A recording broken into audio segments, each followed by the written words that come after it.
조론을 로쿠규를 마무리 짓기 위하여 미호쿠와의 대결에서 영구 흑도로 각성시키는 데 성공한 화도 1문자를 활용하여 로쿠규를 베어버리려 합니다. 하지만 그 순간 로쿠규는 무수히 많은 덩쿨을 소환하며 조로를 잠시 동안 묶어놓는 데 성공하였고 곧바로 현장을 빠져나가며 도주하는 데 성공합니다. 그리고 조로는 나스조로를 찾는 것이 급선무였기에 굳이 로쿠규를 추적하지는 않습니다. 그렇기에 로쿠규는 전장에서 도망치는 추한 모습을 보였으나 결론적으로 계속 싸웠으면 패배했을 것이 불보듯 뻔했기에 현명한 판단을 내렸다고 볼 수 있습니다. 에이스는 해군들이 와노쿠니로 향하고 있다는 소식을 들은 이후 야마토의 부탁을 받으며 야마토와 함께 와노쿠니로 향합니다. 그리고 에이스는 와노쿠니의 스모커와 함께 마주하게 되었고 스모커와 에이스의 대결이 성사됩니다.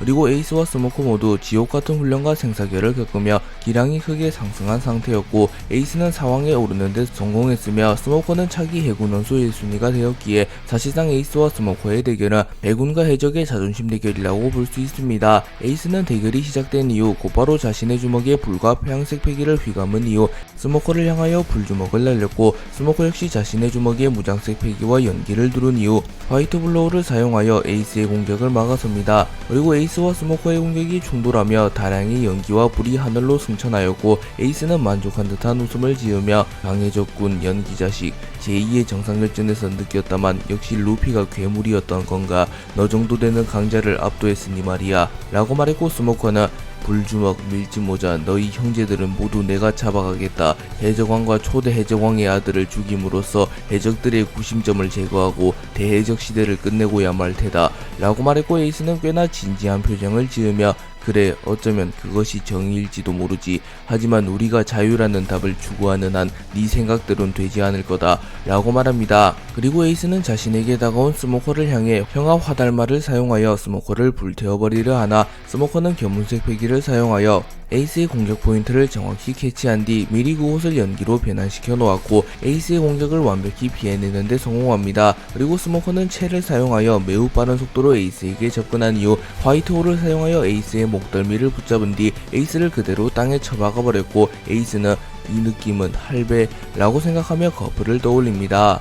에이스는 화이트홀을 허용한 이후 적잖은 데미지를 입었으나 에이스는 전혀 위축되지 않았고 에이스의 불꽃은 더욱 타오릅니다. 그리고 에이스는 곧바로 공중으로 튀어오른 이후 대염제를 사용하여 거대한 불꽃 덩어리를 만들어내며 스모커를 공격하였으나 스모커는 화이트 프로즌을 사용하여 에이스의 대염제의 위력을 축소시킨 이후 자신의 헤루석 지태의 무장색 패기를 두른 이후 에이스가 만들어낸 거대한 불꽃 덩어리를 소멸시킵니다. 그리고 스모커는 월보를 사용하여 에이스에게 접근한 이후 자신의 주먹에 무장색 패기를 둘렀고 스모커의 주먹에서 번개가 치직거립니다. 그리고 스모커는 갤럭시 임팩트를 사용하여 에이스의 복부를 정확히 타격하였고 에이스는 충격을 입으며 땅에 처박혀버립니다. 그리고 에이스의 머리에서는 피가 흘러나왔고 스모커는 에이스를 바라보며 전투의 기초는 단연코 패기이다. 자연계 열매를 먹었다고 본인을 무적으로 착각하면 그저 지천에 깔린 범부밖에 되질 못한다 라고 말합니다. 그리고 에이스는 웃음을 지으며 물론 알고 있다. 야 보인 것 같군 라고 말한 이후 폐양색 패기를 발현하였고 에이스의 폐양색 패기는 매우 강했기에 스모커는 놀란 듯한 표정을 지으며 역시 해적왕의 자식인가, 아니 이젠 저 남자를 누구의 아들로 평가하는 것은 저 남자에 대한 예의가 아니겠어. 사왕 불주먹 에이스 패기마저 세계의 정점에 올랐었다는 말인가 라고 생각하며 에이스의 패기가 엄청남을 인정해줍니다. 그리고 에이스는 곧바로 스모커에게 다가와 폐양색 패기를 구체의 형태로 만들어 방출시켰고 이글이글 열매의 능력을 사용하여 구체 형태의 폐양색 패기의 형상을 더욱 위협적이게 만듭니다. 그리고 스모커는 무장색 패기를 사용하여 이를 막아서려 하였으나 에이스의 폐양색 패기가 워낙 강했기에 에이스의 폐양색 패기가 스모커의 방어를 뚫어냈고 스모커는 오른쪽 어깨가 완전히 탈구되어 버립니다. 그리고 에이스는 운이 좋았군, 고작 어깨만 탈구되었으니 라고 말했고 스모커는 또다시 같은 공격에는 당하지 않는다. 각오해라 불주먹 이라고 말합니다. 스모커와 에이스의 대결이 고조되어 갔고 스모커와 에이스는 호적수를 만났기에 대결에 몰두하기 시작합니다. 스모커는 에이스의 공격을 허용하며 오른쪽 어깨에 큰 부상을 입었으나 여의치 않고 곧바로 뭉게뭉게 열매의 능력을 사용하여 매우 거대한 구름의 형태로 변합니다. 그리고 스모커의 크기는 섬의 일부를 뒤덮을 만큼 거대해졌고 에이스는 일전에 제2의 정상일전에서 루피와 겨뤘을 때 선보인 모드인가 섬 전체를 뒤덮을 정도라니 라고 말한 이후 이글이글 열매의 능력을 사용하여 불꽃벽을 만들며 연기의 일부분을 통제하려 합니다. 하지만 스모커는 찰나의 순간도 주도권을 주지 않으려 하며 거대한 구름의 형태가 된 상태에서 에이스를 향해 주먹을 뻗었고, 스모커는 뭉게뭉게 열매를 한 차원 더 높은 경지로 각성하며 주변 날씨에도 영향을 끼치기 시작하였고, 스모커의 주변에는 태풍이 휘몰아치며 번개가 치기 시작하였고, 스모커는 태와 연권 그리고 에이스는 대염계를 사용하여 스모커의 거대한 주먹을 막아섭니다. 그리고 에이스와 스모커의 능력이 충돌하며 에이스의 불꽃으로 인하여 주변의 나무가 모조리 불타버렸으며, 스모커의 연기로 인하여 와노쿠니의 일부가 한 치 앞도 안 보이는 안개 속의 미궁처럼 변하게 됩니다. 그리고 신의 기사단 가니메데는 먼 곳에서 스모커와 에이스의 싸움의 여파를 느끼며 과연 능력의 정점에 오른 자들의 싸움인가, 섬이 남아나질 않겠구만 이라고 말합니다. 스모커의 태와 연건과 에이스의 대연계가 충돌했음에도 승부의 윤곽이 나타나진 않았고, 에이스와 스모커는 빠르게 승부를 내기 위해서는 악마 열매 능력 싸움이 아니라 패기 싸움으로 가야 함을 깨닫습니다. 그리고 스모커는 거대한 연기가 된 상태에서 자신의 주먹에 무장색 패기를 두른 이후 태와 연권의 위력을 극대화시키는 자신의 필살기 무장 강화 태와 연권을 사용하여 에이스를 와노쿠니의 일부와 함께 그대로 수장시켜버리려 합니다. 그리고 스모커는 무장 강화 태화 연권에 자신의 모든 것을 걸었고, 전력을 다해 에이스를 향해 무장 강화 태화 연권을 사용합니다. 그리고 에이스 역시 본능적으로 지금이 승부처라고 판단하였고, 폐왕색 패기의 위력을 극대화하여 불과 함께 방출하는 기술인 패왕천하 화건을 사용하여 스모커의 무장 강화 태화 연권을 막아서고자 합니다. 그리고 잠시 후 스모커의 무장 강화 태화 연권과 에이스의 패왕천하 화건이 충돌하였고, 에이스와 스모커의 패기와 능력이 충돌하며 엄청난 충격파가 형성됩니다. 그리고 에이스와 스모커의 충돌은 먼 곳에서도 관측이 가능했고, 모몬가 중장은 이 정도 위력의 폐왕색과 무장색 충돌은 과거 거프 중장과 로저의 충돌을 지켜보는 것 같다. 거프 중장의 의지를 이은 스모커 중장과 로저의 피를 이은 불주먹의 충돌이니 이상한 것도 아니지 라고 중얼거렸고, 스트로베리는 그야말로 전설의 재림이구려, 누가 이겨도 전혀 이상하지 않소 라고 소리칩니다. 그리고 에이스와 스모커의 일격은 백중세를 이루며 팽팽한 흐름을 가져가고 있었습니다. 하지만 그 순간 에이스의 폐왕색 패기가 꿈틀거리기 시작하였고, 자신의 기백보다 강한 폐왕색 패기를 가진 에이스의 폐왕색 패기가 스모커의 무장색 패기를 뚫어내는데 성공합니다. 그리고 에이스의 불꽃이 스모커의 연기를 모조리 불태워버렸고, 스모커는 다시 인간의 형태로 돌아오며 하늘에서 떨어집니다. 그리고 스모커는 정신을 잃으며 쓰러졌고, 에이스 역시 스모커가 쓰러진 것을 확인한 이후 모든 체력을 소진하며 쓰러집니다. 그리고 에이스와 스모커의 대결의 여파로 인하여 엄청난 비가 내리기 시작하였고, 먼 곳에서 견문색 배기를 통해 스모커와 에이스의 상황을 살피던 야마토는 두 사람의 처절한 싸움이 끝나서 에이스의 미세한 우세이긴 하나 결론적으로 두 사람 모두 쓰러진 상태에 에이스와 해군의 싸움이 끝나며 불과 연기의 통제에서 벗어난 하늘은 엄청난 비를 쏟고 있어 라고 말합니다. 즈니샤는 자신이 희생하여 야마토와 모모노스케를 나스주루로부터 도주시키는데 성공하였고, 나스주루 역시 모모노스케는 부상을 입었으며 야마토를 크게 신경쓰고 있지는 않았기에 무리하여 야마토를 쫓지는 않습니다. 그리고 나스주루는 초대기체를 뽑아들며 즈니샤를 향해 칼을 겨눴고, 즈니샤는 서늘한 기운을 느끼며 도대체 저 검은 얼마나 많은 영혼을 집어삼킨 것인가 라고 생각합니다. 그리고 나스주로는 곧바로 공중으로 튀어오른 뒤 귀마 참변을 사용하여 즈니샤를 향해 매우 강력한 참격을 날렸고, 즈니샤는 압도적인 신체 능력을 바탕으로 나스주로의 귀마 참변을 버텨내려 합니다. 하지만 나스주로의 귀마 참변의 위력이 워낙 강력했고, 즈니샤는 치명상을 입으며 뒤로 밀려납니다. 그리고 나스주로는 바코치의 형태로 변하며 기동성을 크게 상승시킨 이후 즈니샤가 반응도 하지 못할 만큼 빠른 속도로 이동하여 즈니샤의 다리 하나를 베어버렸고, 즈니샤는 충격을 입으며 비틀거립니다. 그리고 나스주로는 다시 한번 귀마 참변을 사용하여 즈니샤의 코를 베어버리려 하였으나,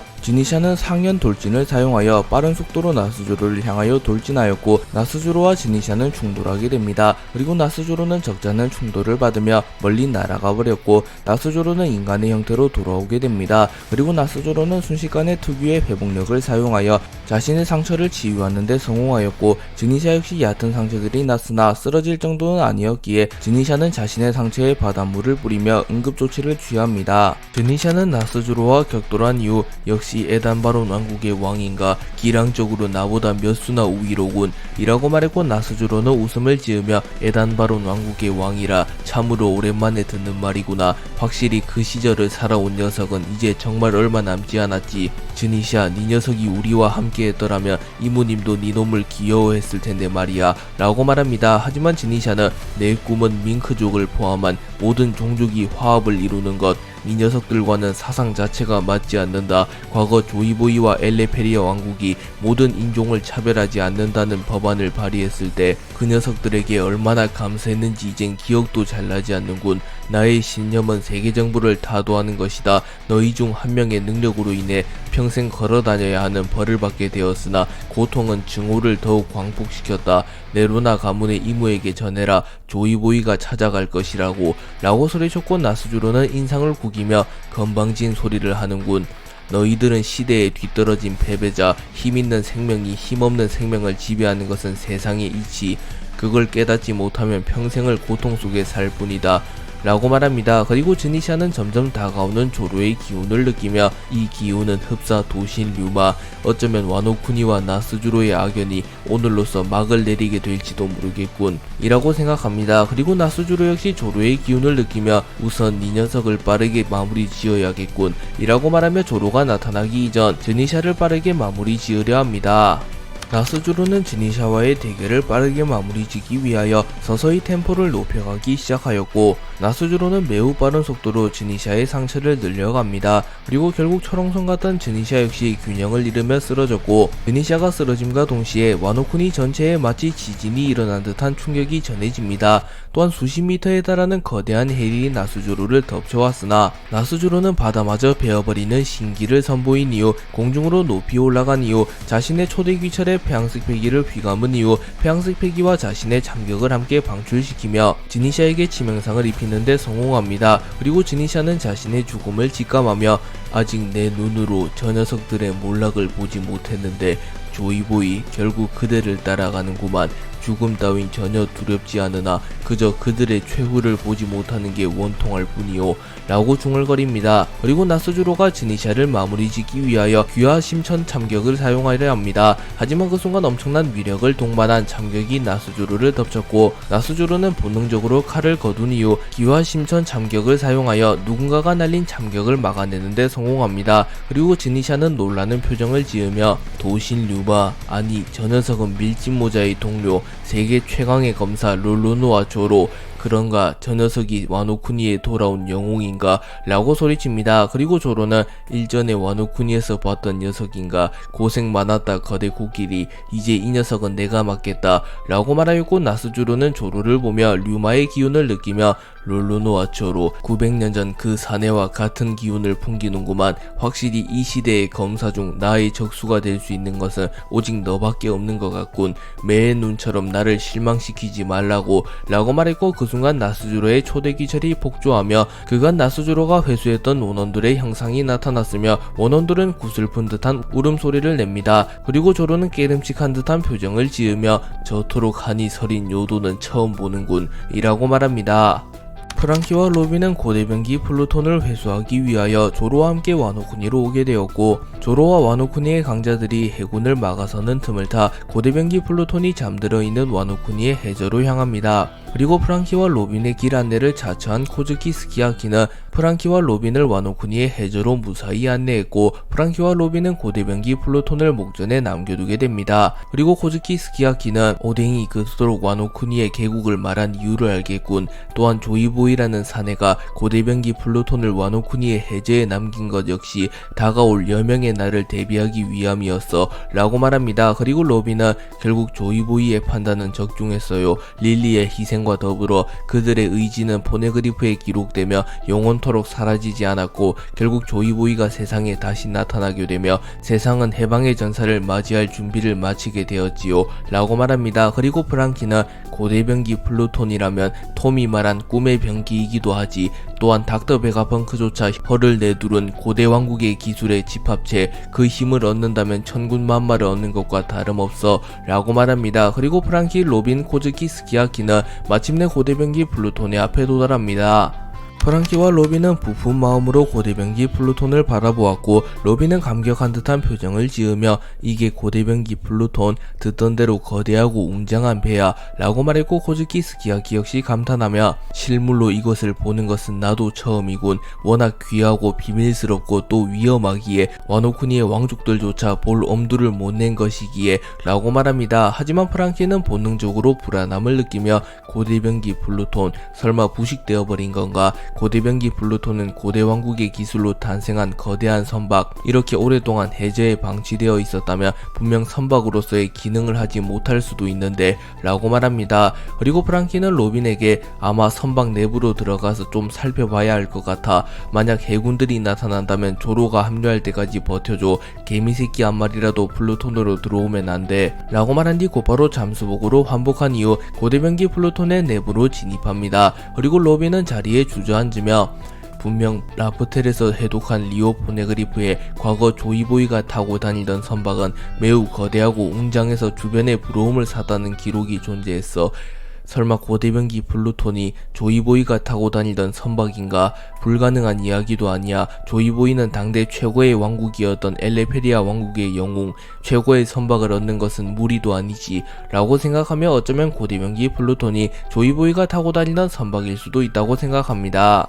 나스주로가 순식간에 와노쿠니의 잔당들을 처리한 이후 신의 기사단 가니메데 데이모스를 필두로 한 해군들은 전원 고대병기 플루톤을 확보하기 위하여 와노쿠니의 해저로 향합니다. 그리고 가니메데와 데이모스는 마침내 해저로 향하는 입구를 찾아냈고 가니메데는 모몬가에게 해군은 이곳에서 대기하며 스모코 중장 로쿠규 대장과 합류하여 입구를 지키시오. 이곳에는 세계 최강의 검사 조로를 제외하고도 불주먹 에이스가 와있소. 그들이 나타나 계획을 방해한다 면 우리의 계획에도 차질이 생길 테지. 해저로는 나와 데이모스가 향하겠소 라고 말했고 모몬과 스트로베리를 포함한 해군들은 와노쿠니의 입구를 지키기로 결정합니다. 그리고 데이모스와 가니메데는 해저를 향해 내려가기 시작합니다. 그리고 가니메데는 우리보다 먼저 도착한 녀석들이 있는 모양이군 이라고 말하며 견문색 패기를 통하여 로빈과 프랑키의 기운을 느낍니다. 그리고 가니메데는 설마 사왕급 전력이 더 와있을 리는 없을 테고 잔챙이들 정도라면 내가 맞도록 하지. 너는 진공진공 열매의 능력을 활용하여 고대병기 플루톤을 확보할 준비나 하라고 라고 말합니다. 그리고 가니메데와 데이모스는 플루톤의 앞에 도달했고 로빈은 살기를 감지하며 당신들은? 이라고 물었고 가니메데는 채를 사용하여 순식간에 로빈에게 접근한 뒤 로빈의 복부를 타격하며 오하라의 악마 니코 로빈, 미안하지만 사라져줘야겠다 라고 말합니다. 하지만 로빈은 데모니오 플루르를 사용하여 가니메데의 공격을 막아서는 데 성공했고 가니메데는 데이모스, 이년은 내가 맡겠다. 넌 플루톤을 확보해라 라고 소리칩니다. 데이모스는 가니메데에게 로빈을 맡겨둔 이후 곧바로 진공진공 열매의 능력을 사용하여 자신의 몸을 진공 포장한 뒤 플루톤의 내부로 향하려 합니다. 그리고 로빈은 이를 제지하기 위하여 꽃꽃 열매의 능력을 사용하여 데이모스를 붙잡으려 합니다. 하지만 데이모스는 무장색 패기를 사용하여 이를 무효화하였고 가니메데는 곧바로 채를 사용하여 로빈에게 가까이 접근한 이후 로빈의 복부의 유관권을 장렬하였고 로빈은 피를 토하며 쓰러집니다. 그리고 로빈은 위기를 직감하며 이대로면 프랑키가 붙잡히고 말텐데 설마 여기까지 와서 플루톤을 확보하지 못하는 건가 라고 중얼거립니다. 그리고 가니메데는 네 목숨이나 걱정하시지. 감히 세계 정부에 대항한 대가를 치러야 할 테다 라고 말합니다. 그리고 가니메데는 곧바로 로빈의 목을 꺾어버리려 합니다. 하지만 그 순간 가니메데의 전신이 얼어붙었고 야마토와 부상을 입은 모모노스케가 등장합니다. 그리고 야마토는 로빈 오랜만이야 괜찮아? 라고 물었고 로빈은 안심한 듯한 표정을 지으며 야마토 네가 이곳에는 어떻게? 라고 물었고 야마토는 해군이 와노쿠니로 향한다는 소식을 듣고 에이스와 함께 와노쿠니를 구하러 왔어 라고 말했고 로빈은 안도의 한숨을 내쉽니다. 그리고 가니메데는 단숨에 얼음을 부숴버리는데 성공하며 성가신 녀석이 나타났군. 오니힘의 야마토, 카이도우와 함께 사라졌으면 좋았을 터. 끊임없이 우리의 발목을 잡는구나. 헌데 분명 입구는 해군들이 지키고 있을 터. 소란없이 해군들을 제압한 건가? 라고 묻습니다.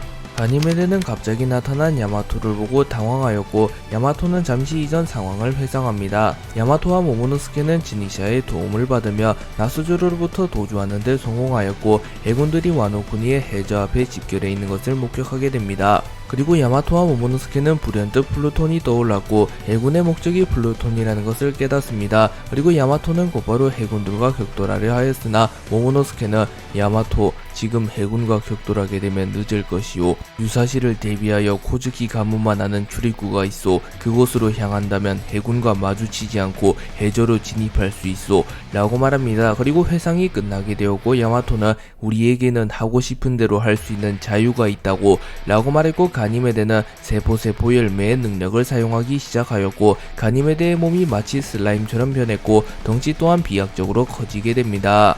나스주로가 지니샤를 쓰러뜨린 이후 조로가 나타나 나스주로의 공격을 막아섰고 지니샤는 기적적으로 목숨을 건져냅니다. 그리고 조로와 나스주로의 본격적인 대결이 시작되었고 조로는 지니샤를 바라보며 조우의 코끼리 부상이 심하다. 이자는 나에게 맡기고 휴식을 취해라. 너는 밀짚모자 일당의 은인 루피의 체면을 봐서라도 죽게 둘 순 없다 라고 말했고 지니샤는 조로의 카리스마에 반하며 이 느낌은 도신 류마 아니 저 사내의 기백은 류마마저 능가한다. 저 사내라면 나스주로조차 쓰러뜨릴 수 있다고 확신한다 라고 생각한 뒤 롤로노와 조로 이젠 자네들의 시대라네 라고 말한 뒤 와노쿠니에서 떠나갑니다. 그리고 나스주로는 가히 세계 최강의 검사라고 불릴 만한 기백이군. 그 남자가 900년 만에 돌아온 것 같아. 하지만 이 이야기의 결론은 바뀌지 않는다. 세계 정부의 영원한 굴림 그것이 이 세상의 운명이다 라고 말한 뒤 초대기철의 무장색 패기를 휘감았고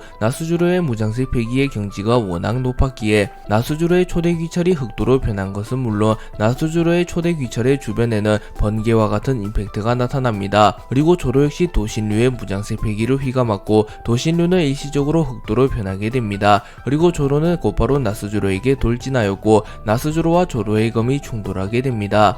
그리고 나스주로와 조로의 검이 충돌하며 와노쿠니 전체가 흔들렸으며 조로와 나스주로의 폐양색 패기가 충돌하며 하늘이 갈라져 버립니다. 그리고 나스주로의 초대 기철에서 그간 나스주로가 흡수했던 원원들이 울부짖기 시작하였고 그것은 흡사 지옥을 보는 듯한 모습이었습니다. 또한 조로의 도신류가 격한 반응을 보이기 시작하였고 도신류는 조로의 패기를 빨아들이기 시작합니다. 하지만 조로는 이미 도신류를 다루는 법을 어느정도 깨우쳤기에 역으로 도신류의 기운을 흡수하며 자신의 공격력을 극대화하는 데 성공합니다. 그리고 조로는 이 녀석이 베어낸 수많은 원원들의 영혼을 달래주마 라고 말했고 조로는 스산한 기운을 뿜어냅니다. 그리고 나스주로는 서늘한 기분을 느끼며 조로를 보며 도신류를 완벽히 다루는 데 성공한 것인가. 그리 이 느낌은 영 좋지 않아. 900년간 수많은 원원을 흡수한 나보다 자네에게서 더욱 스산한 기운이 느껴지는구만. 마치 지옥의 왕의 용안을 본 기분이야 라고 말했고 조로는 도신의 원한이 그만큼 깊다는 건가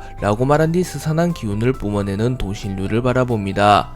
나스주로는 조로를 보며 스산한 기운을 느낀 뒤 조로와의 대결이 장기화된다면 초대기철조차 조로의 기운에 압도당할 수도 있다고 판단하며 조로와의 대결을 빠르게 끝내려 합니다. 그리고 나스주로는 매우 빠른 속도로 조로에게 접근한 이후 원혼 참살 신마 청구를 사용하여 조로를 베어버리려 하였고 무수히 많은 원혼의 환상이 나타나며 원혼의 환상들이 참격과 함께 조로를 베어버리려 합니다. 그리고 조로는 견문색 패기를 사용하여 원혼 참살 신마 청구를 실체를 정확히 파악하였고 일합 참사를 사용하여 나스주로의 참격과 원혼의 환상들을 단칼에 베어버립니다. 그리고 나스주로는 당황하며 그 기술은 분명 그 남자의 기술, 그 남자를 본 적도 없는 이 녀석이 어떻게 일합 참사를 사용하는 거지 라고 물었고 조로는 누구를 모방할 생각 따윈 없다. 그저 최고의 효율을 추구할 뿐이다. 우연히 그 남자와 기술이 겹쳤다고 한다면 그것은 이 기술이 역대 최강의 기술이기 때문이다 라고 소리친 뒤 다시 한번 일합 참사를 사용하여 나스주로의 복부를 베어버리는 데 성공합니다. 그리고 나스주로는 찰나의 순간 자신의 복부에 무장색 패기를 누르며 조로의 공격의 데미지를 최소화시키는 데 성공했으나 조로의 일합 참살이 워낙 강력했기에 나스조로는 복부에 큰 상처가 나게 됩니다. 하지만 나스조로는 전혀 위축되지 않았고 곧바로 자신의 초대기철의 폐양색 패기를 휘감은 이후 조로를 베어버리려 합니다. 하지만 조로는 견문색 패기를 활용하며 나스조로의 공격을 방어해낸 이후 순간적으로 화도 일문자와 엠마를 칼집에 꽂으며 자신의 검의 형태를 일도류로 바꾼 이후 도신류의 무장색 패기를 누른 뒤 자신의 스승 미호크의 기술인 흑도 천하를 사용하여 나스조로의 하체를 베어버리는 데 성공합니다. 그리고 나스조로는 일전에 미호크와의 대결을 떠올리며 이 기술은 매눈의 기술, 아니 매눈과 같은 기술이지만 더욱 날카롭고 예리하다 라고 생각합니다. 그리고 조로는 아수라 발검 망자의 장난을 사용하여 나스조로의 목을 베어버리려 합니다. 하지만 나스조로 역시 둘째가라면 서러울 만한 검사이기에 순간적으로 조로의 검의 궤도를 틀어버리며 조로의 균형을 잃게 만드는 데 성공했고 귀하 심천참격을 사용하여 조로의 복부를 베어버리는 데 성공합니다. 그리고 조로는 피를 흘리며 매의 눈을 꺾은 이후 세계 최고가 되었다는 자만심에 초보 검사도 하지 않을 실수를 했다. 검사의 기본은 상대가 누구일지라도 최선을 다하는 것, 하물며 상대는 매의 눈을 꺾은 최고의 검사, 그런 자 앞에서 자만심으로 인한 방심을 했으니 정타를 허용하는 것은 당연한 것 이라고 생각하며 세계 최강의 자리에 오르며 과한 자신감에 사로잡힌 자신을 성찰합니다. 그리고 조로의 눈은 더욱 뚜렷해졌고 나스조로는 세계 최강의 실력을 가진 녀석이 이젠 자질마저 갖추었단 말인가 라고 생각하며 극도로 긴장하는 듯한 모습을 보입니다. 신의 기사단 데이모스와 가니메데는 플루톤을 확보하기 위하여 와노쿠니의 해저로 향하였고 데이모스는 곧바로 진공 열매의 능력을 사용하여 자신의 몸을 진공 포장한 뒤 플루톤 내부로 진입합니다. 그리고 가니메데는 데이모스가 수월하게 작업을 할 수 있도록 야마토와 모모노스케의 로빈을 제거하려 합니다. 그리고 가니메데는 세포 열매의 능력을 사용하며 마치 거대한 슬라임 괴물처럼 변하였고 가니메데의 덩치가 비약적으로 상승합니다.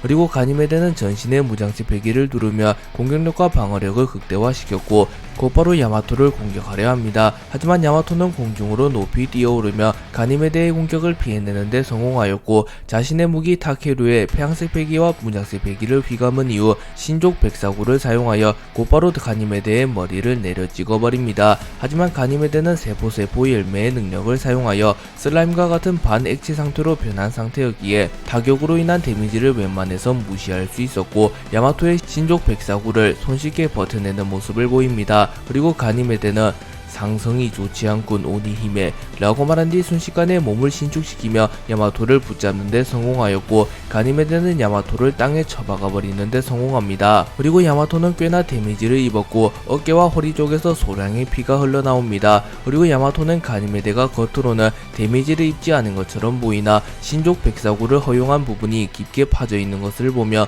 자신에게도 승산이 있다고 판단하며 전의를 불태우는 모습을 보입니다.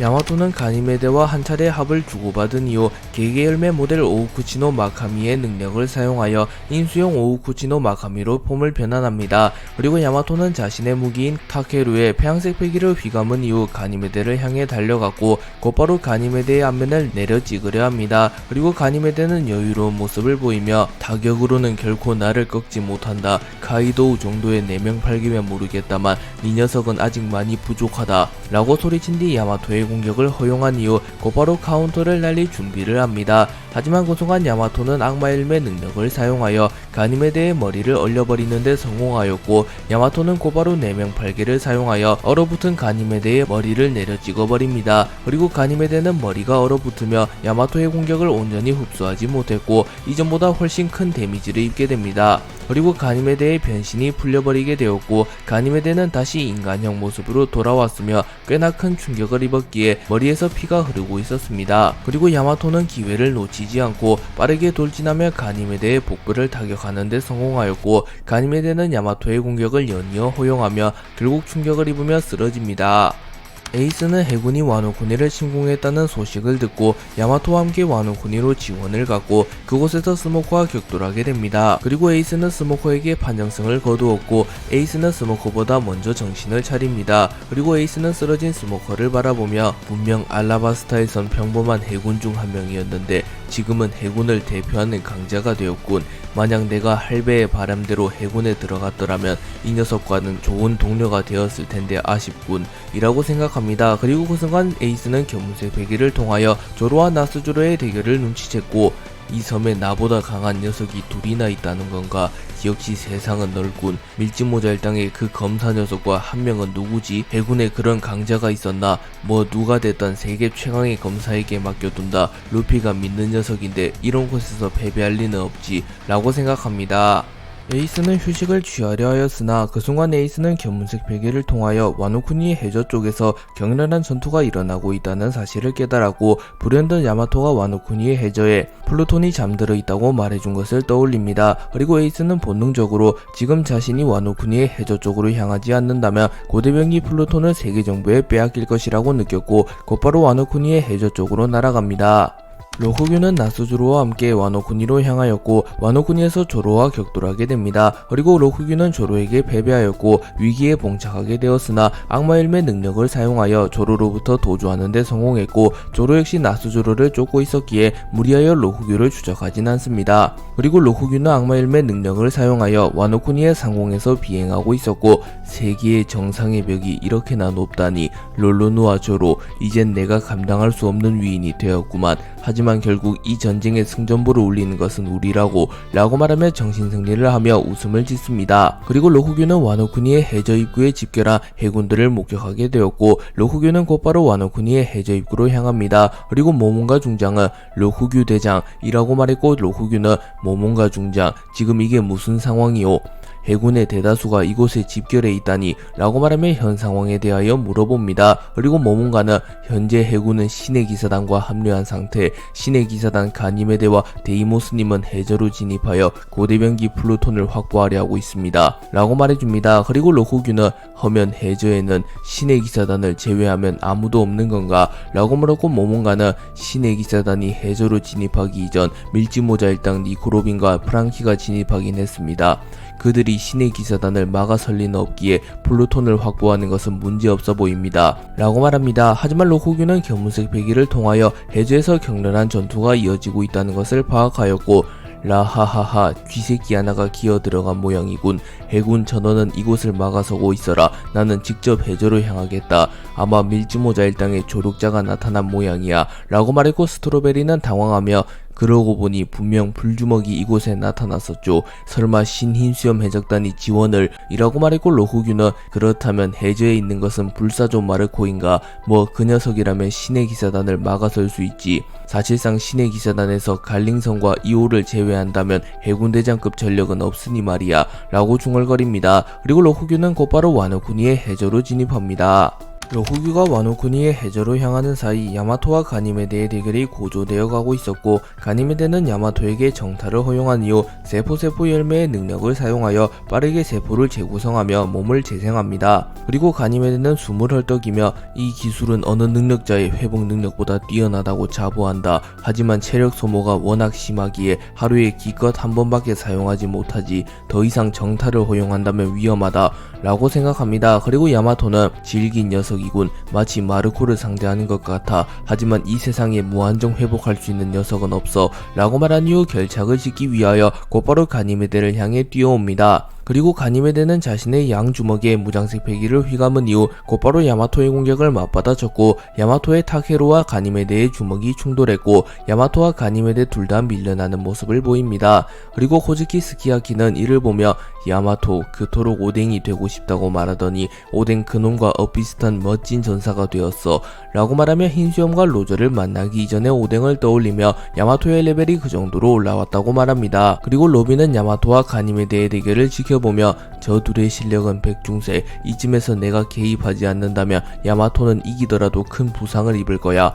정정당당 따위를 따질 때가 아니라고 라고 생각하며 데모니오 플루루를 사용하여 가니메데를 붙잡았고 가니메데는 당황하며 젠장 니코 로빈이 있다는 걸 깜빡했군 이라고 말했고 로빈은 야마토 지금이야 라고 말합니다. 그리고 야마토는 곧바로 가니메데를 마무리 짓기 위하여 자신의 타케루의 폐양색 베개를 휘감은 이후 개개열매 모델 오우쿠치노 마카미의 능력을 사용하여 얼음을 부여한 이후 뇌명팔개를 사용하는 기술인 한랭 뇌명팔개를 사용하여 가니메데를 마무리 지으려 합니다. 야마토가 한랭 뇌명팔개를 사용하여 가니메데를 마무리 지으려는 순간 와노쿠니의 해저로 진입한 로쿠유가 나타났고, 로쿠유는 숲순열매의 능력을 사용하여 거목 쉴드를 사용하여 야마토의 공격을 막아섭니다. 그리고 가니메데는 로쿠규 대장이라고 말하며 매우 기뻐하는 듯한 모습을 보였고, 로쿠규는 웃음을 지으며 라하하하 늦지는 않았나보, 헌데 불사조 마르코가 아닌 카이도우의 딸이 나타났을 줄이야 라고 말했고, 로쿠규는 덩굴줄기를 사용하여 야마토를 포박하려 합니다. 하지만 야마토는 타케루를 사용하여 덩굴줄기를 끊어내는데 성공하였고, 야마토는 다급해하며 로빈 여기서 도망쳐, 저 두 녀석을 묶어둘 수 있는 시간은 고작 몇 분밖에 되질 않아 라고 말합니다. 하지만 로쿠규는 아니 소용없다고, 이미 입구에는 해군들이 가득하다. 이제 곧 스모커 중장마저 합류할 것이니 이 녀석들은 진퇴양난의 상황에 놓인 것이나 다름없다 라고 말하며 야마토 로빈을 체포하려 합니다. 하지만 야마토는 희망을 놓지 않으며 아니 스모커는 이곳에 못 와. 에이스가 분명 스모커를 쓰러뜨렸을 거야. 에이스가 온다면 전세 역전이다. 로빈 그때까지만 버티는 거야 라고 말합니다. 그리고 모모노스케 역시 정신을 차리며 나 역시 가담하겠소. 에이스라면 반드시 근시에 나타날 것이요. 또한 조로주로 역시 와노쿠니에 있소. 그들이 있는 한 세계 정부가 플루톤을 가지게 될 일은 없을 것이요 라고 말합니다. 조로와 나스조로는 와노쿠니에서 운명을 건 대결을 펼치게 되었고, 미호크를 꺾고 세계 최강의 검사가 되며 전설적인 검사 도신 류마와 엇비슷한 경지에 오른 조로가 나스조로를 압도하는 모습을 보입니다. 다만 나스조로 역시 역대로 손꼽아도 조로와 류마를 제외하면 가히 최고라고 말할 수 있는 검사이며, 전투 경험 자체만 놓고 본다면 조로보다도 훨씬 잔뼈가 굵은 검사였기에 조로가 한순간에 틈을 보이자 조로에게 공격을 집어넣는 데 성공합니다. 하지만 이는 오히려 나스조로의 결정적인 패인이 되었고, 조로는 나스조로에게 공격을 허용한 이후 검사로서의 마음가짐이 한 단계 더 성장하게 됩니다. 그리고 조로는 비로소 류마조차 걷지 못한 전인 미답의 경지에 오르게 되었고, 조로는 순식간에 분위기가 변하게 됩니다. 그리고 조로는 매우 냉철한 모습을 보이며 빠른 속도로 나스조로에게 다가오며 일합 참사를 사용하여 나스조로를 베어버리려 합니다. 하지만 나스조로는 원원의 춤을 사용하여 빠르게 회전하며 조로의 검을 쳐내는 데 성공하였고, 이후 곧바로 초대기철의 원혼을 모두 끌어모으며 조로의 목을 베어버리려 합니다. 하지만 그 순간 조로는 여망 삼도류 일백상정 비룡시극을 사용하였고, 조로의 뒤에는 사신과 같은 형상이 나타납니다. 그리고 조로는 여망 삼도류 일백상정 비룡시극을 사용하여 나스조로의 복부를 그어버리는 데 성공하였고, 나스조로는 몸이 토막나며 공중에 흩날리게 됩니다. 그러나 나스조로는 괴란한 회복력을 선보이며 다시 몸을 재생하는 데 성공하였으나 복부에는 영구적인 상처가 남게 되었고, 나스조로는 난생 처음으로 죽음의 위기에 봉착하게 됩니다. 그리고 나스조로는 불로수술을 받으며까지 세계의 정상에서 군림하던 인물이었기에 삶을 이어가고자 하는 욕구가 매우 강하였고, 텔레파시를 통하여 오로성에게 지원을 요청하려 합니다. 그리고 세턴과 맞서는 에그헤드로 향했으며 피터는 어인섬으로 향한 상태였기에 나스조로의 회신을 받지 못합니다. 그리고 마리조아에서 대기 중이던 워큐리만이 나스조로의 회신을 받는 데 성공합니다.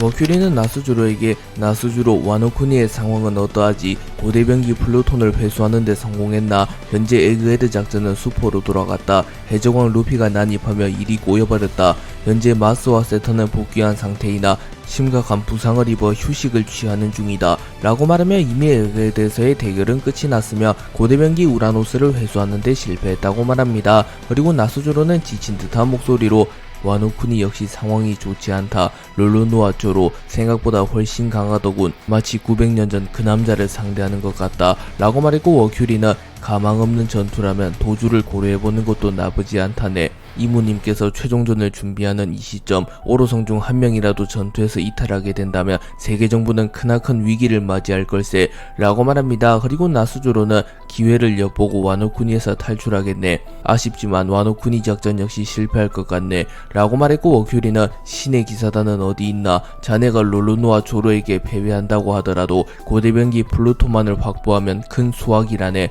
라고 말했고, 나스조로는 약간의 고민을 한 이후 우선 내가 이곳에서 상황을 좀 더 지켜보겠네 라고 말합니다. 그리고 그 순간 조로가 나스조로의 다리를 베어버렸고, 조로는 어이 대머리 검사 긴장하라고, 거모간의 진검승부에서는 찰나의 순간이 승패를 좌우한다고 라고 말했고, 나스조로는 온전히 재생되지 않는 자신의 다리를 바라보며 이제는 자신의 한계에 다다라가고 있다는 것을 느낍니다. 조로와 나스조로의 대결이 어느덧 막바지에 돌입했고, 조로는 나스조로를 마무리 짓기 위하여 하늘과 땅에 존재하는 모든 것을 일합에 베어버리는 자신의 필살기 일합 천지 참수제를 사용하여 나스조로를 마무리 지으려 합니다. 그리고 조로는 곧바로 공중으로 튀어올랐고 자신의 검 세자루에 폐양색 배기와 무장색 배기를 휘감았고 곧바로 일합 천지 참수제를 사용하여 나스조로를 공격합니다. 그리고 나스조로 역시 지금이 승부차라는 것을 깨달았고, 나스조로 역시 자신의 필살기 귀향 참수천지 를 사용하여 조로의 일합천지 잠수제를 막아서려 합니다. 그리고 조로의 일합천지 잠수제로 인하여 와노쿠니의 일부 하늘 바다마저 베어졌고, 잠시 동안 조로의 근처의 모든 것들이 원형의 형태를 잃어버리게 됩니다. 그리고 나스조로는 귀향 참수천지를 사용하며 덩치가 매우 커지게 되었고, 나스조로는 바코시를 소환하는 데 성공하였고, 이는 오로성의 최종폼과도 연관이 있어 보입니다. 그리고 나스조로의 초대기철이 흡수했던 모든 원혼들이 고통스러운 듯한 비명을 질러댔고, 조로와 나스조로의 대결이 펼쳐지는 장소는 마치 지옥을 방불케 하는 모습이 되었습니다.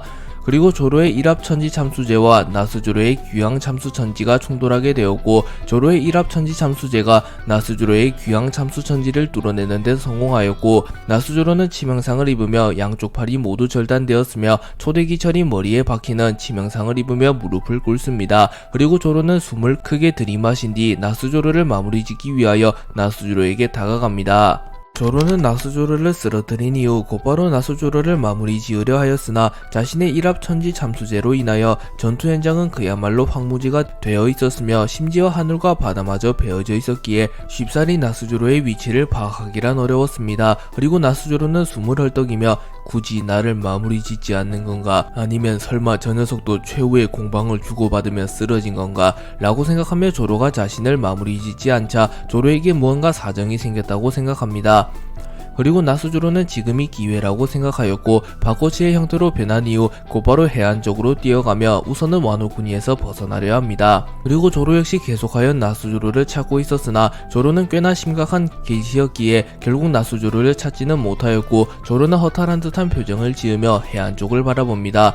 그리고 그곳에는 바코스로 변한 채 빠르게 해안을 벗어나고 있는 나스조로가 있었고, 나스조로는 엄청난 회복력을 통하여 팔의 일부를 재생시킨 상태였습니다. 그리고 조로는 곧바로 나스조로를 추적하려 하나 그 순간 조로는 견무색 패기를 통하여 와노쿠니의 해저 쪽에서 로빈 프랑키가 해군과 혈투를 벌이고 있다는 것을 감지했고, 자신이 빠르게 지원을 가지 않는다면 동료들이 위험하다는 사실을 깨닫습니다. 그리고 조로는 나스조로를 추적할지 동료를 구하러 갈지 갈등하는 모습을 보였고, 이미 나스조로는 꽤나 멀리 도주했으며 자신이 길치라는 점을 감안한다면 나스조로를 뒤늦게 쫓더라도 확실히 잡아낸다고 보장할 순 없기에 우선은 동료들을 구하고 고대병기를 확보하는 게 우선이라고 판단하며 나스조로를 추적하는 것을 포기합니다. 그리고 조로는 도주하는 나스조로를 바라보며 진정한 거모라면 무릇 승부에서 패배하여 목숨을 잃는 것을 두려워하면 아니 된다. 저 녀석 출중한 실력을 가졌긴 하다만 검사로서는 완전히 실격인 녀석이군. 언젠가 다시 격돌하게 된다면 그땐 반드시 확실히 마무리 지어주마 라고 말합니다. 그리고 조로는 곧바로 와노쿠니의 해저로 향하나 역시나 길치답게 매우 헤매는 모습을 보입니다. 에이스는 스모커와의 대결 이후 정신을 차리는 데 성공했고 곧바로 야마토를 지원하기 위하여 와노쿠니의 해저로 향합니다. 그리고 에이스와 해군은 와노쿠니의 해저 입구에서 맞닥뜨렸고, 모몬가는 에이스를 경계하며 후방 상공에 불주먹 에이스가 나타났다. 현재 와노쿠니의 해저에선 로쿠규 대장과 신의 기사단이 밀지모자 일당으로부터 고대병기 플루톤을 회수하려 하는 중, 저 녀석이 해저로 진입하지 못하도록 막아라 라고 말합니다. 그리고 에이스는 꽤나 진지한 표정을 지으며 불필요한 살상을 하고 싶진 않은데 하지만 날 가로막는다면 자비를 베풀 수는 없다고 라고 말한 이후 불주먹을 사용하여 순식간에 해군 수백 명을 날려버립니다. 그리고 에이스는 유유히 와노쿠니의 해저로 걸어 들어가려 했고, 해군들은 자신들과 에이스의 격차를 잘 알았기에 섣불리 에이스를 막으려 하지는 못합니다. 하지만 그 순간 모몬가와 스트로베리가 나타나 에이스를 막아섰고, 모몬가는 눈앞에 초월적인 존재에게 겁을 먹는 것은 당연하다. 하지만 우리는 정의를 관철하는 해군, 우리가 악에 굴복하는 순간 세상은 악으로 물들고 만다. 너희들이 진정한 해군이라면 목숨을 버릴 각오로 이 녀석을 막아서라 라고 소리쳤고, 그제서야 해군들은 투쟁심을 되찾으며 에이스를 막아서려 합니다. 그리고 에이스는 만족한 듯한 웃음을 지으며 과연 해군본부 중장이라고 불릴만 하군. 할배가 봤으면 감동의 눈물을 흘렸을 테지. 하지만 모몬가 중장, 내가 세상이 상정한 악이라면 나는 동료들을 지키기 위해 너희들을 불태워버릴 수밖에 없다고 라고 말한 이후 불기둥을 사용하여 화염을 치솟으며 해군들이 자신에게 다가오는 것을 방지합니다. 그리고 모몬가와 스트로베리만이 거센 불꽃을 뚫고 에이스에게 달려왔고, 에이스는 차마 이들을 죽이고 싶진 않았기에 무장색 패기를 사용하여 모몬가와 스트로베리를 기절만 시킵니다. 그리고 에이스는 곧바로 와노쿠니의 해저로 진입합니다. 로쿠규 가니메데는 순식간에 야마토를 제압하는 데 성공하였고, 모모노스케와 로빈이 힘을 합쳐 최대한 로쿠규와 가니메데를 막아서려 합니다. 하지만 현실적으로 모모노스케와 로빈이 로쿠규와 가니메데를 막아서기란 무리였고, 로쿠규는 수술열매의 능력을 사용하여 로빈과 모모노스케를 포박하는 데 성공합니다. 그리고 가니메데는 세포 열매의 능력을 사용하여 날카로운 칼날을 만들어낸 이후 곧바로 로빈의 심장을 찔러버리려 합니다. 하지만 그 순간 에이스가 와노쿠니의 해저에 도착했고, 에이스는 이글이글 열매의 능력을 사용하여 순식간에 로쿠규의 덩굴을 불태워버리는 데 성공합니다. 그리고 에이스는 불주먹을 사용하여 가니메데의 손의 일부를 불태워버리는 데 성공했고, 에이스는 적절한 타이밍에 나타나 로빈을 포함한 모두를 구해냅니다. 그리고 야마토는 쓰러진 채로 간신히 에이스를 확인하며 에이스 역시 늦지 않고 도착했구나 라고 말한 이후 기절합니다. 그리고 에이스는 감히 동료들을 건드렸겠다, 결코 용서할 수 없군 해군 이라고 말했고, 로쿠규는 라하하하 신세계의 황제께서 친히 행차하다니, 하지만 네 녀석 역시 스모커 중장과의 대결 이후 지친 상태에 홀로 우리를 막아서기란 무리일 터, 스모커 중장이 재합류할 때까지 버티면 우리의 승리다 라고 말했고, 에이스는 씩 웃으며 한 명을 잊어버린 거냐, 와노쿠니의 전설적인 검사의 재림을 말이다 라고 말하며 조로가 나스주로에게 승리했을 것이라고 확신합니다. 프랑키는 로빈, 야마토에게 와노쿠니의 해저를 맡겨둔 이후 곧바로 플루톤의 내부로 진입합니다. 그리고 프랑키는 마치 잠수부 같은 모습을 하고 있었고, 프랑키는 단시간에 매우 거대한 전함이 플루톤을 사사시 뒤지는 것은 불가능하다고 판단하며 우선은 선박의 중심이라고 볼 수 있는 선체 중심선으로 향합니다. 그리고 프랑키는 그곳에서 방 하나를 발견하였고, 그 방은 굳게 잠겨 있었습니다. 그리고 프랑키는 주인에게는 미안하지만 시간이 없으니 우선은 부수도록 해야겠군. 분명 조이보이가 남긴 포네그리프에 고대병기 플루톤의 내부에 중요한 메시지가 남아있다고 했으니 라고 말한 뒤 곧바로 문을 부숴버린 뒤 방으로 진입합니다. 그리고 그곳에는 고대문자로 기록된 전원이 있었고, 프랑키는 고대문자를 해독하지 못하기에 우선은 고대문자로 기록된 전원을 챙깁니다. 그리고 프랑키는 방을 사사시 수색하기 시작하였고, 플루톤에 대한 몇 가지 정보를 얻게 됩니다. 그리고 프랑키는 그 정보를 모조리 기록하기 시작하며 고대병기 플루톤을 만든 이는 워터프라임, 당시 엘레페리아 왕국의 최고의 조선공 조이보이의 부탁으로 네로나 왕국을 포함한 여러 왕국과의 전쟁을 대비하여 제작되었다. 허나 플루톤의 위력은 너무나도 강력하기에 만일 악인이 손에 넣게 되면 세계는 혼란에 빠지게 될 터, 고로 플루톤을 재설계할 수 있도록 뛰어난 조선공만이 알 수 있는 설계도를 남기겠다 라고 기록된 플루톤을 개발한 조선공인 워터프라임의 전원을 읽습니다. 그리고 프랑키는 그렇다면 과거 톰이 보관 중이던 고대병기 플루톤의 설계도는 고대병기 플루톤을 제작한 워터프라임이 훗날을 위해 남긴 것인가? 그리고 내가 그 설계도를 읽었을 때 무언가 부족함을 느꼈는데 그 부족함은 라프텔에 도달하여 우라노스와 플루톤을 운용하기 위해 필요한 핵심적인 부품을 얻으며 어느 정도 해소되었다. 그렇다면 워터프라임이라는 자는 훗날에 있을 일을 대비하여 플루톤을 운용하기 위한 핵심 부품을 와누쿠니의 해저가 아닌 라프텔에 보관한 것인가? 만약 세계 정부에서 플루톤을 확보하더라도 온전히 그 힘을 사용하지 못하게 만들기 위해서 플루톤의 본체가 와누쿠니의 해저에 묻혀있고 플루톤을 운용하기 위한 핵심 부품이 라프텔에 있다면 세계 정부는 플루톤을 손에 넣지 못할 테니 말이야 라고 생각합니다. 프랑키는 플루톤을 사사시 살펴본 이후 프랑키는 워낙 설계가 잘 되어 있는 선박이기에 물에서 건져낸 이후 몇 가지 작업만 걸친다면 분명 다시 세상을 호령할 수 있을 거라 생각했는데 이건 상태가 심각해도 너무 심각하군 이라고 말한 뒤 마지막 점검을 위해 용골 쪽으로 향합니다. 프랑키가 플루톤의 용골 쪽으로 향했고, 용골은 선박의 기초로 불리는 부분으로 고잉 메리오 역시 용골이 완전히 망가졌었기에 프랑키는 더 이상 달리지 못한다는 진단을 내렸었습니다. 그래서 결국 고잉 메리오는 워터7에서 항해를 중단하게 되었었습니다. 그리고 프랑키는 플루톤의 용골을 보며 매우 충격을 받은 듯한 표정을 지으며 이건 용골의 상태를 논할 정도가 아니야. 이미 용골이 수백 년 전에 완전히 부식되었다고. 이 선박은 죽은 것이나 다름없어. 제 아무리 고대병기라 할지라도 재사용하는 게 불가능한데 분명 이런 상태를 워터프라임도 알았을 텐데 고대병기 플루톤을 굳이 수장시켜 놓은 이유가 뭐지? 라고 생각하며 이미 망가진 고대병기를 굳이 와노쿠니의 해저에 보관한 이유에 대해 고민합니다. 그리고 프랑키는 그런 건가? 처음부터 플루톤은 미끼였나? 과거 세계정부는 고대병기 우라노스의 힘을 활용하여 해수면을 무려 200m나 상승시켰다고 들었다.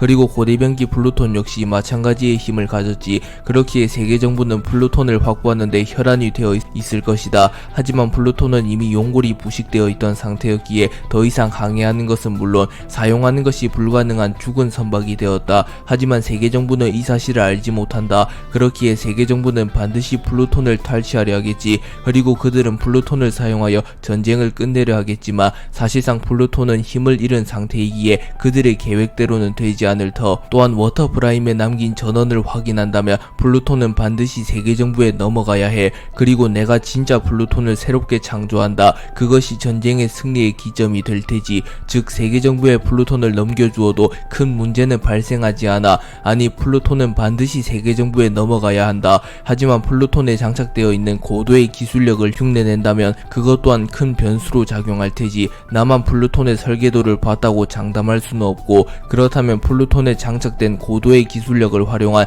일부 장치를 모조리 부숴버린 뒤 세계정부에 플루톤을 넘겨주겠다 라고 생각합니다. 그리고 프랑키는 곧바로 플루톤의 곳곳을 돌아다니며 플루톤에 장착되어 있는 장치들을 무력화시킵니다. 프랑키는 플루톤에 장착된 장치들을 무력화시킨 이후 워터프라임이 남긴 마지막 전언을 자세히 읽어봅니다. 그리고 잠시 과거의 이야기가 시작되었고 세계의 운명을 건 전쟁인 엘레페리아 왕국과 20개 왕국의 전쟁이 시작되기 직전 워터프라임과 조이보이는 대화를 나누고 있었습니다. 워터프라임은 조이보이에게 네로나 왕국을 중심으로 한 20개 왕국의 계획은 해수면을 200m나 상승시키며 전세계의 대부분의 대륙을 수장시킨 뒤 엘레페리아 왕국과 20개 왕국의 대결의 결과가 구전으로도 전해지지 않게 만들 생각이야.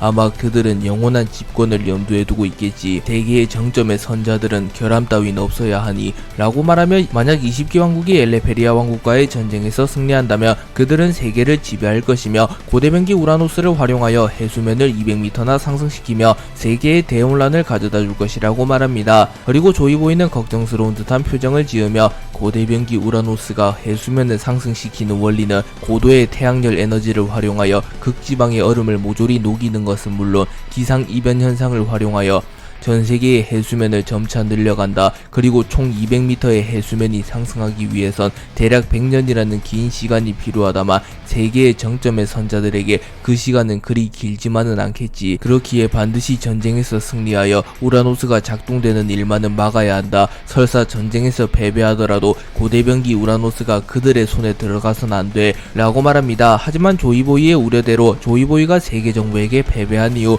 우라노스는 세계정부의 손에 들어갔습니다. 세계정부는 우라노스를 활용하여 해수면을 200m나 상승시키는데 성공하며 성공적으로 공백의 백년을 만들어내는데 성공했습니다.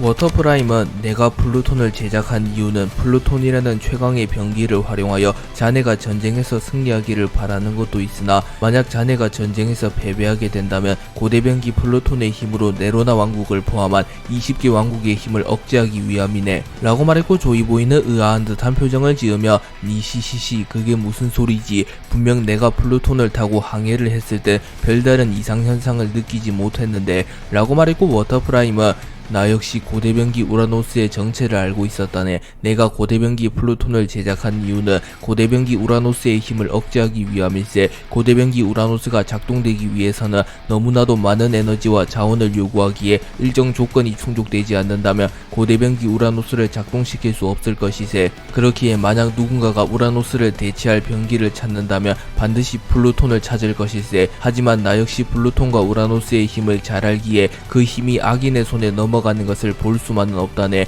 그렇기에 나는 플루톤의 설계도를 이 세상에 남겼고 현재 실제하는 플루톤에는 특수한 시스템을 도입시켜 놨다네 라고 말하며 훗날 악인이 플루톤을 차지하는 것을 방지하기 위하여 플루톤의 특수한 시스템을 도입해 놓았다고 말합니다. 그렇기에 프랑키 역시 이 기록을 확인한 이후 일부러 세계 정부에 플루톤을 넘기기로 결정한 것입니다.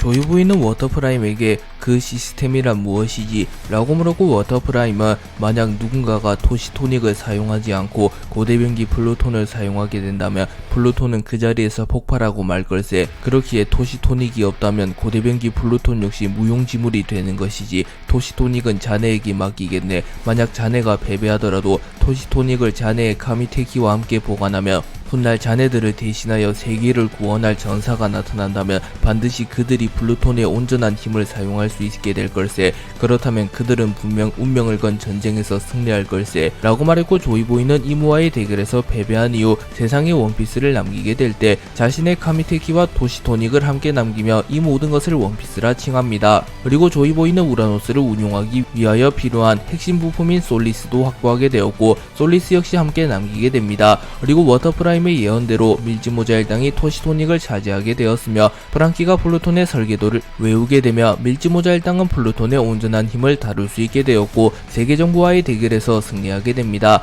그리고 프랑키는 이 모든 기록을 확인한 이후 플루톤을 세계정부에 넘기게 된다며 세계정부는 토시토닉 없이 플루톤을 사용하게 될 것이며 그렇게 되면 사실상 자폭하게 되는 것과 다름없음을 깨달으며 워터프라임의 해안에 감탄하는 모습을 보입니다. 프랑키가 플루톤에 장착되어 있는 장치들을 무력화시키는 사이 자신의 몸을 진공 포장하여 플루톤의 내부로 진입한 신의 기사단 데이모스가 등장했고 데이모스와 프랑키는 마주하게 됩니다. 그리고 데이모스는 이런 벌써 플루톤의 내부를 샅샅이 뒤지고 있다니 허나 이 녀석은 플루톤을 옮길 방법 따윈 없다 라고 말하며 별도의 능력을 지니지 않은 프랑키가 플루톤을 옮기는 것은 불가능하다고 말합니다. 그리고 프랑키는 그것은 너도 마찬가지 아닌가 라고 물었고 데이모스는 웃음을 지으며 나는 진공 열매를 먹은 진공인간, 플루톤을 진공 포장한다며 세계정부로 옮기는 것도 무리는 아니지 라고 말합니다. 그리고 프랑키는 플루톤은 이미 망가진 선박이나 다름없다.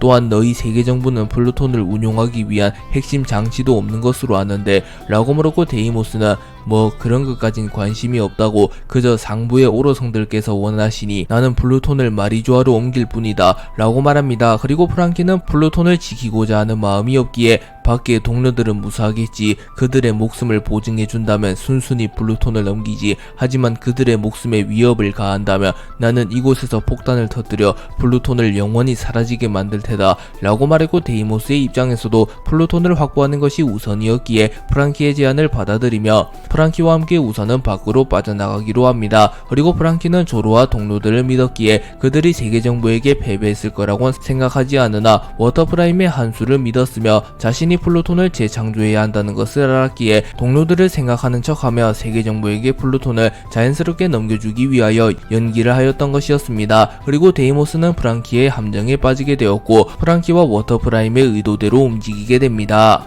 한편 프랑키가 플루톤을 들고 데이모스와 대치하는 사이 에이스가 나타나 로쿠규와 가니메데로부터 야마토, 로빈, 모모노스케를 지켜내는데 성공합니다. 그리고 에이스와 로쿠규, 가니메데는 대치하게 되었고 에이스는 스모커와의 대결 이후 매우 지쳤으며 부상을 입은 상태였기에 빠르게 결착을 지으려 합니다. 하지만 로쿠규는 그러한 에이스의 심정을 간파했고 시간을 끌면 나스주로와 스모커가 합류할 때까지 에이스를 묶어놓으려 합니다. 그렇기에 로쿠규와 가니메데는 소극적인 자세를 취하며 에이스의 공격을 방어하는 데만 급급했고 에이스는 조금은 분노한 듯한 표정을 지으며 해군 본부의 대장이라고 불리는 녀석과 세계정부 최후의 방패라고 불리는 녀석이 도망치는데 급급하다니 그것도 부상을 입은 나를 상대로 말이야 라고 말합니다. 하지만 로쿠규는 에이스와의 심리전에 휘말리지 않으며 라하하하 시간은 우리 편이라고 불주먹 이라고 말합니다. 그리고 에이스는 곧바로 로쿠규에게 접근하여 불주먹을 사용하여 로쿠규의 근처에 있는 나무를 모조리 태워버렸고 에이스의 공격의 여파로 인하여 와노쿠니의 해제에도 불이 붙습니다.